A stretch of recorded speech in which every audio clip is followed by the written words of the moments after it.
Good morning, everybody. It's Curtis. You're now entering the Curtis Minor Experience. It's Sunday morning, y'all. I'm out here with Minnie, our little morning routine, and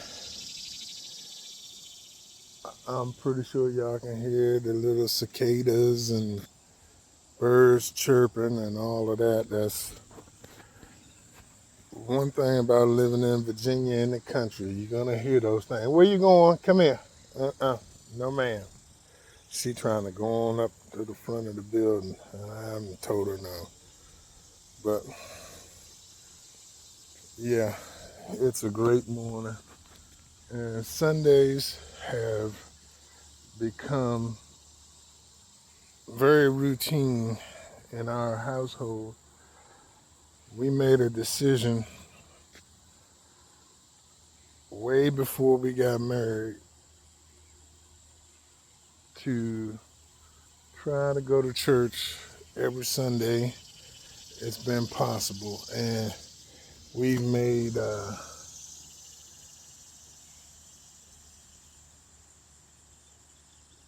it very possible for, I know, at least the last 8 weeks to make it to the house of the Lord.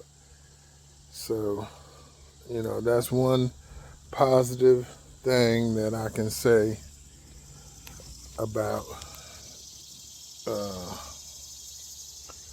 my life and our life, Karen and I, in the last couple of months. And I've been taking inventory of my own life, and I've come to the conclusion that my health is the number one priority uh, for right now. It's number one. So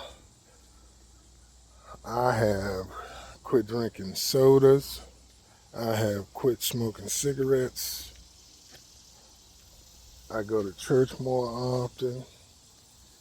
And I'm looking for the good Lord to lead me and guide me in these next chapters of my life. So you guys are going to get to go along on the journey.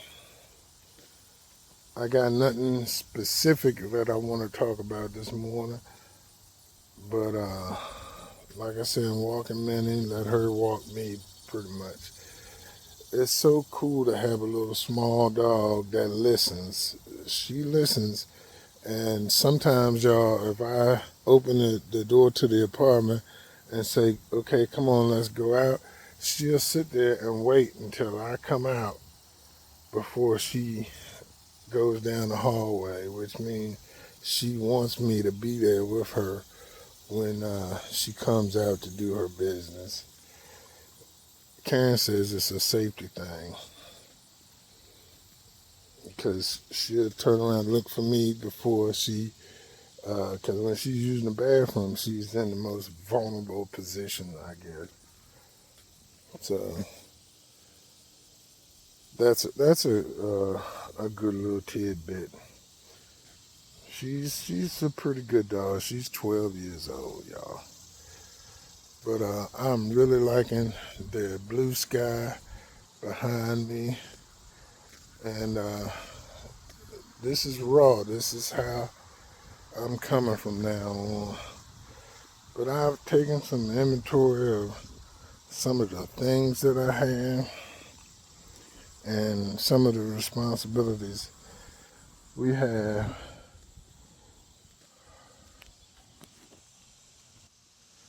You can see the Silverado, the Equinox, and the Toyota over there. They all run. And this is Diamond's little car, the 2006 or 2007 Honda Accord. She loves it. That's 4 vehicles we got to take care of. And then I got the 2002 F-250 Super Duty at Stevensburg, where my wood is. I'm going to focus my efforts on making sure that I give the best effort to get these things back up and running, because I have thought about what I could use the F-250 for is to haul my dump trailer, because the 1500, though it can do it, is not the best vehicle to haul heavy loads with. I mean, it does have a strong V8, but that Super Duty has a turbo diesel. And believe it or not, that truck ran before I parked it. And when my brother was there, I had him try to start it every so often and keep it running. But it's going to need some major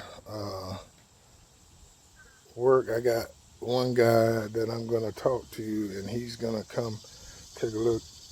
My one friend said make sure that the starter works and that the batteries are charged up.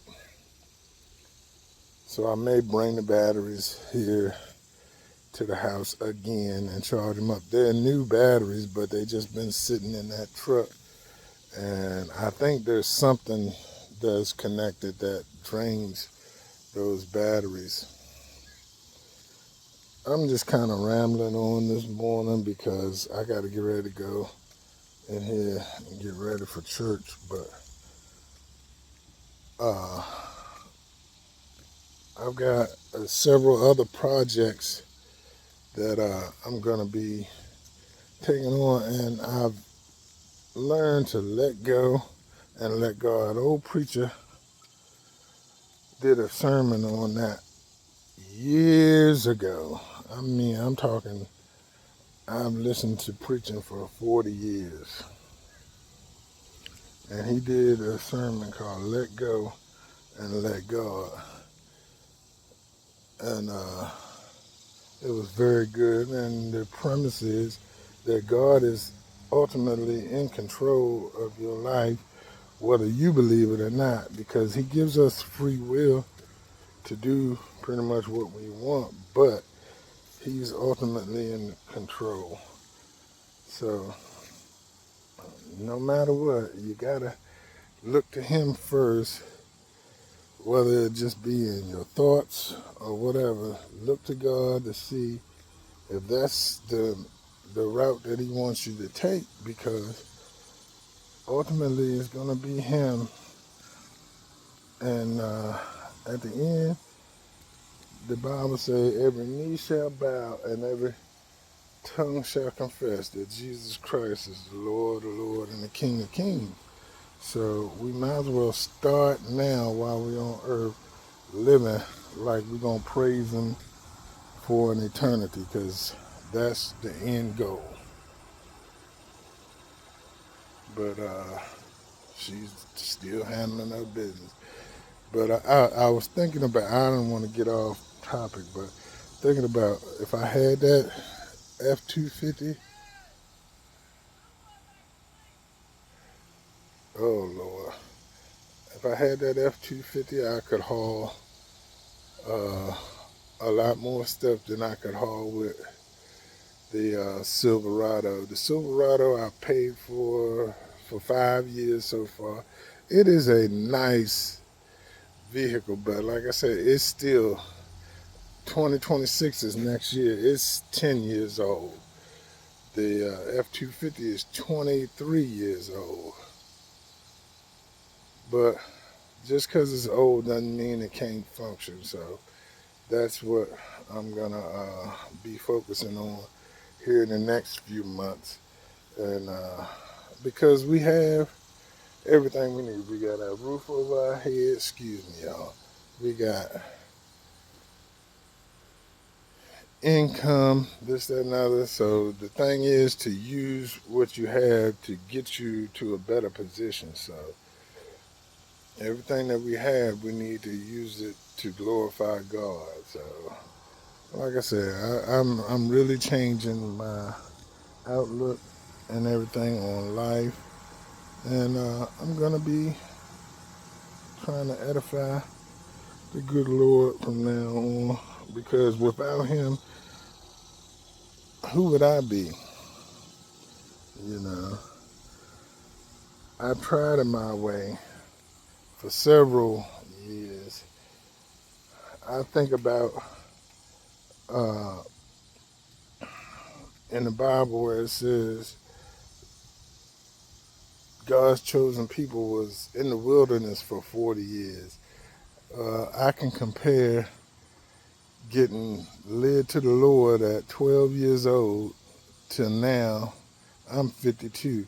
So I've been uh, in the wilderness per se for 40 years. I've lived life on my own terms and all of that for that long. And now it's time to let go and let God. I hope this message goes through to some people that you can, as long as you get uh, awake in the morning, you got a chance to change your life, and that's what I'm starting to understand. With changing my diet and all of that from diabetes, you guys, you could lose a limb, you could lose your sight, and all of that. And Jesus gave sight to the blind in the Bible, and this, that, and other. But we don't have to go through that. All we got to do is trust in Him, and He'll make sure that we have everything we need to succeed. But we have to find out what our purpose is in life. And many is ready to go into the house, but we got to find out what our purpose is in life, and that requires us to yield. You yield to God, and He'll make sure that everything gets lined up the way it's supposed to. I wanted to come back over here in the sun so you guys could see. But yeah, that's the morning message. It's Sunday morning. It's July 27th. We made it through 7 months and 27 days in 2025. And I remember way back 25 years ago, we thought the world was going to come to an end, but it didn't. And we don't know when it's all going to end, but we have to do what we can to make sure we're in the best position for, our life until the end. So that's what this whole video is about, is that I'm going to yield to the good Lord, let Him guide me from now on. I mean, I have enough income to to not have to work, but I have to be responsible with what I do have. So that's a whole nother story for another day, but we have to be good stewards. That's another whole nother video too. But yeah, that's it for this morning. Thank you for those that watch my videos, and I'm 48 subscribers into my next 500, and hopefully we can get to that 1,000 subscriber mark before the end of this year. Like I said, I'm gonna be intentional. I took that from Myron Golden, y'all. You got to be intentional with the things that you do in your life, and you got to follow the blueprint that the Bible um, has for us to how we're supposed to live. I would think about, well, what are people going to think? You ain't supposed to be worrying about what people think. You're supposed to be worrying about what God thinks about how you live in your life. You know what I'm saying? They say heaven on earth, and all of this, that, and the other. Well, we're able to make mistakes and then bounce back from them. So this was a kind of lengthy video, and I should have went live, but I didn't. So you guys, uh, if you have any comments about the topics that I'm saying, please leave a comment down in the comment section, and let's open a dialogue about lifestyle and spirituality, stuff like that on a Sunday. Y'all have a blessed day. This is Curtis, and you are now leaving the Curtis Minor Experience.